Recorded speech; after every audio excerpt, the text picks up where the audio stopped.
We're talking with Gary Puckett, who's going to be performing at Ho-Chunk Gaming, Black River Falls this upcoming Sunday. There's a couple concerts along with Mark Lindsay. That's a 3:30 and 7:30 show. First question for you. You've been touring all around for, long time. Have you been to Western Wisconsin before? Is there anything you kind of like about the area around here? Well, I was born in Minnesota, so I'm really almost a neighbor. That's right, Hibbing, right? Yeah, Hibbing, Minnesota was my birthplace, and I've always loved the upper middle west, as it were, and I now live in Florida, so I'm a little more used to now warmer weather and a little bit of humidity, but you get some of the humidity in the summertime for sure. But yeah, I love Wisconsin, I love Minnesota, I love that whole area up there. So I learned how to catch walleye pike in that neighborhood up there. Very good. Okay, I don't know how much we have around Black River Falls in particular, but if you go out by the dam, you might be able to find a little something there. Well, we certainly have them in Minnesota. That's for sure. Now, we have the concert coming up with Mark Lindsay. Now, I know the drummer from the Union Gap, Paul Wheatbread, had been involved with Where the Action Is, which I know Mark Lindsay had been involved with.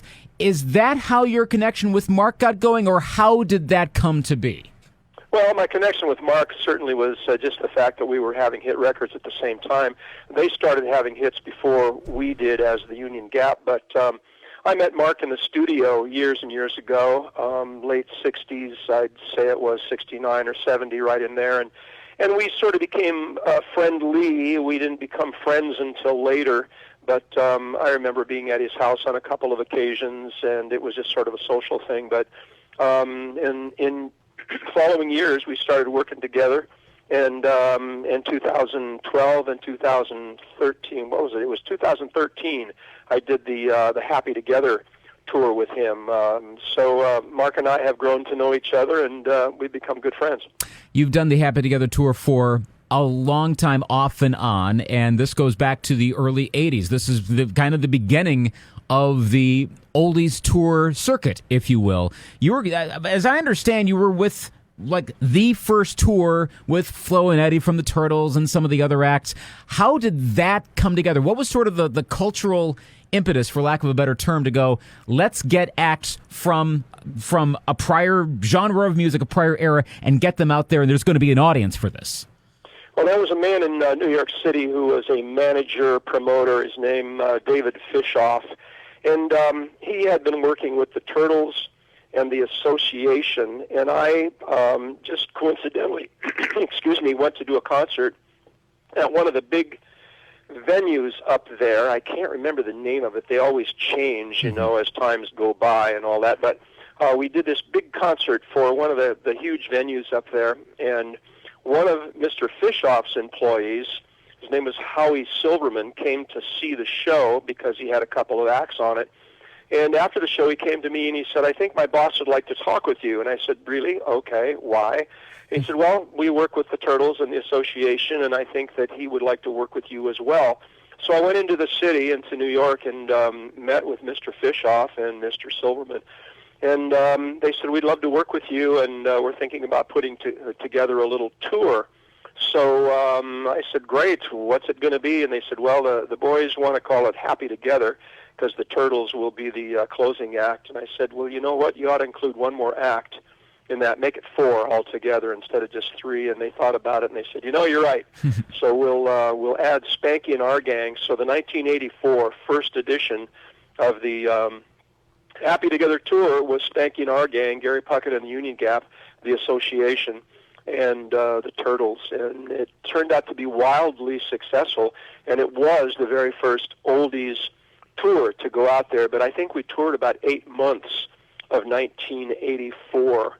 And like I say, it was very successful, and from that they did a 1985 Happy Together, and then in 1986, that same tour kind of became the Monkees' 20-year reunion tour. I was invited on that one, so I went on that with Herman's Hermits, which was without Peter Noone at the time, but the Herman's Hermits, myself, and Rob Grill from the Grassroots, and then, of course, the Monkees closed.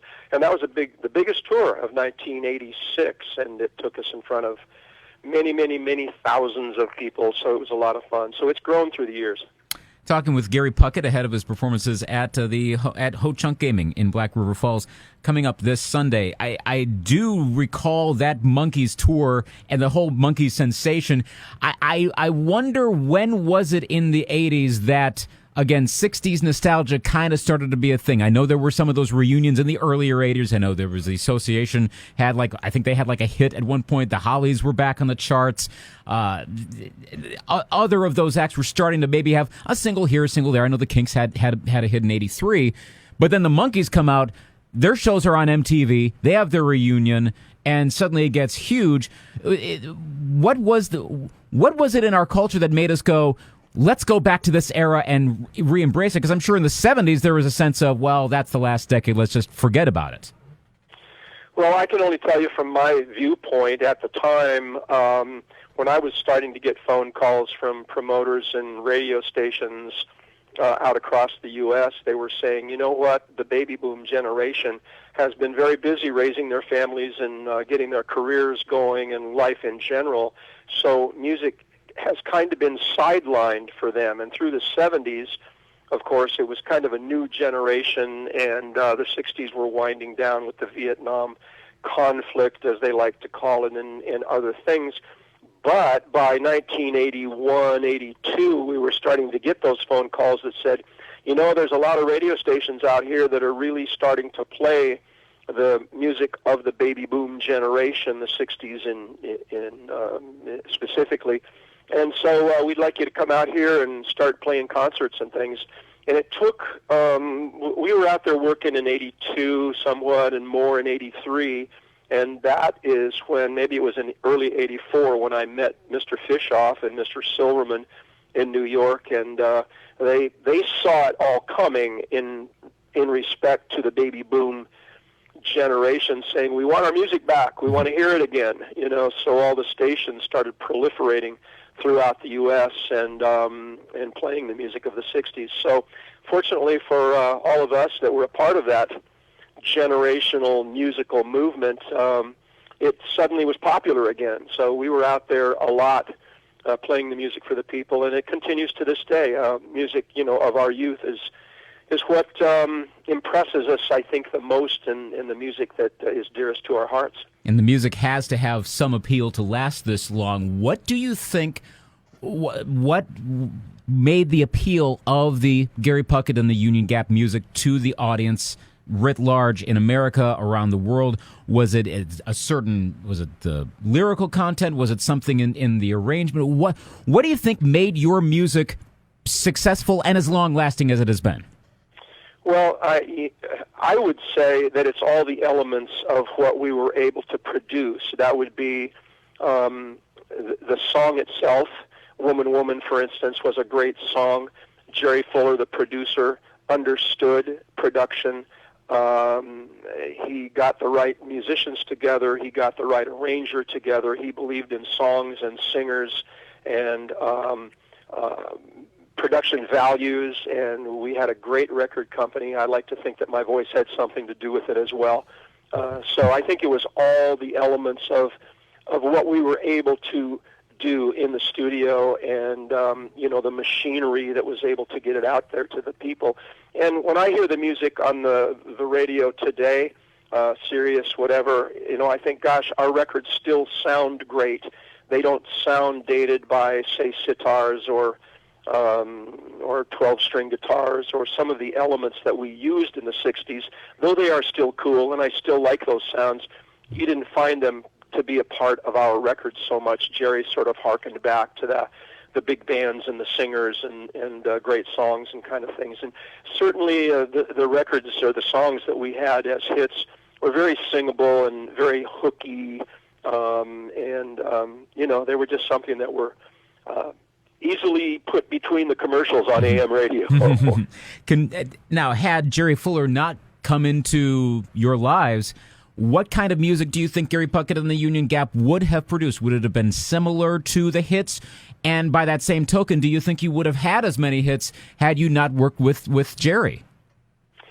Well, that's a very difficult question. You know, it could be all kinds of what-ifs kind of thing. But I had seen the group. I had been in a group earlier that was very volatile and we were always sort of exploding out of bizarre behavior and things like that, and I was kind of always the mediator in the group and trying to bring people back together. And I would always say, music's supposed to be fun. It's not supposed to be this difficult, you know. So there came a point when I just said, all right, I'm going to go out and find guys who want to be in a band, and I'll be the boss, though I never cherished the idea of being a boss, so to speak, or a band leader even.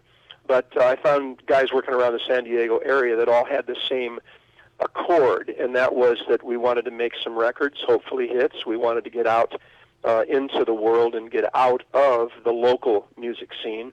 And so I came up with this idea to wear the Civil War outfits because I thought we needed a visual image. And the band was very talented, could play well. We knew that we had to work in nightclubs, you know, in order to pay our bills and things like that. But at some point, I wanted to take that portfolio that I was working on to all the record companies in Los Angeles and see if I couldn't sell them on the idea of the group, the outfits, my voice, etc. And I walked into Jerry Fuller's office at a point when he was putting a gold record on his wall. It was a song he had written called Travelin' Man that Ricky Nelson recorded and made a very, very big hit out of. So he looked at my portfolio and he said, I like your voice, I like the group. He said, I'd like to see the group. And he came down to see us at a club in San Diego called the Quad Room, and he was impressed enough to say, let me go back to Los Angeles and get some contracts together for the group, and we'll go up and we'll make a record and see what we can do.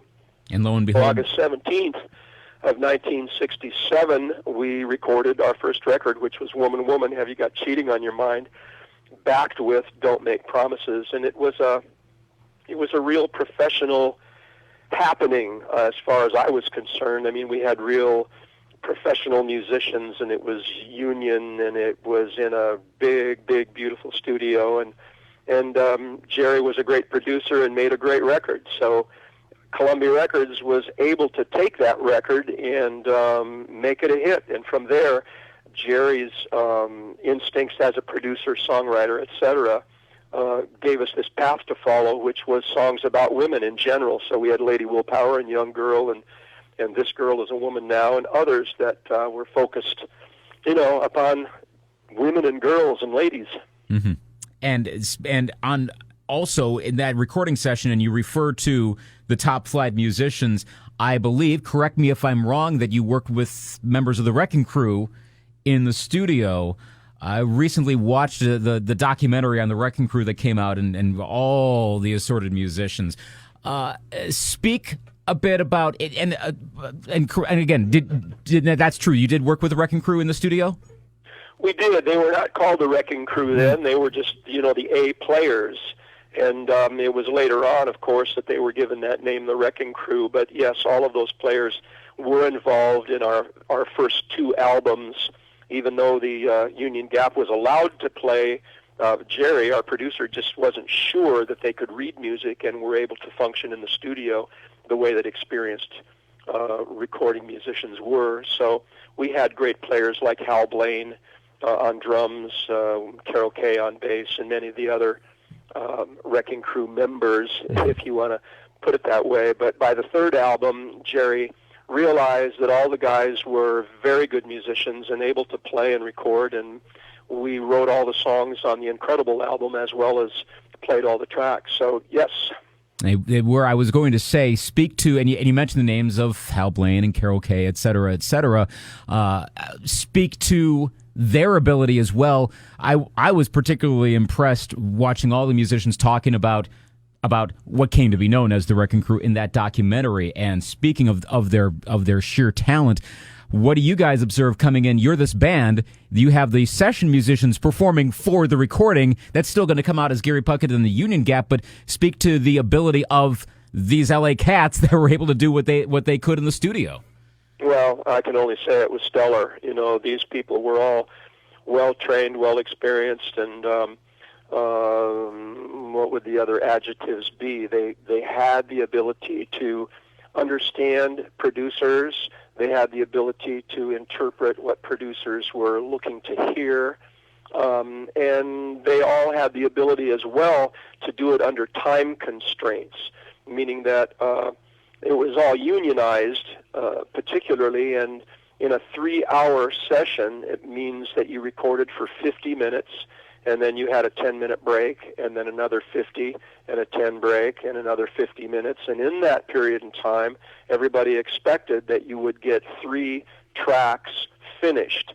That didn't mean maybe the vocals, it didn't mean maybe the background vocals, but certainly the band, and in our case, it was often as much as 30 pieces, strings, horns, percussion, rhythm section and all of that. And it was all achieved in that 3-hour period because they were capable of doing that and understood how to get it done.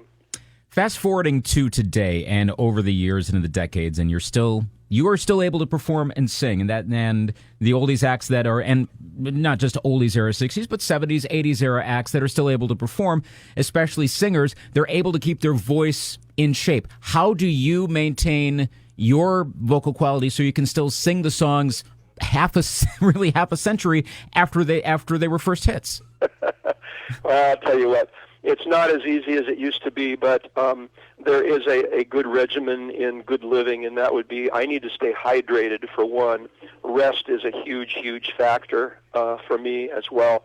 And certainly I use vocal warm-ups, to get prepared to sing on stage. So that's simply what I do. I try to eat well. I try to take my vitamins and, stay in the Word and on the path. And when you get on stage, what is your favorite song to perform live, and which song gets the biggest reaction from the crowd? Well, I'd say all of our hits get pretty doggone good reaction. My favorite is Woman, Woman, because I think it's a great song and a great record, and it's sort of like your first child or your first grandchild or something. There's something about that first record, but not only that. It is a great record. It still sounds great to this day.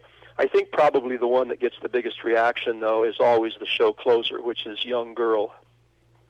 Talking with Gary Puckett, ahead of the Ho-Chunk Gaming performances this upcoming Sunday. Now, in terms of new music, I was talking to Mark Lindsay the other day, and he said actually that I called him on Monday, and he said yesterday he was already going to be hitting the studio to work on some stuff. Are you working on any new material yourself? Were you writing anything or planning any recordings?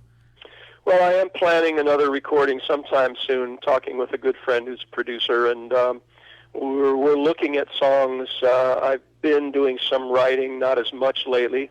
But I've been doing some writing and looking for other good material. There's also there's a wealth of material out there that I've kind of been looking at that goes back into the big band era, and I know a lot of people have been doing this, but I'm looking for particular songs that not everybody has done.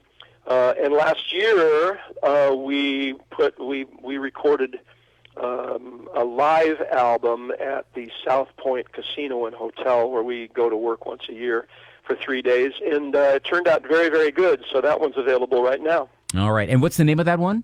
It's just called Live in Las Vegas. All right, well, definitely check that one out, and check out the show coming up this Sunday. It's going to be great. Thanks for chatting with us, and have a lot of fun in Black River Falls and back up here in the upper Midwest.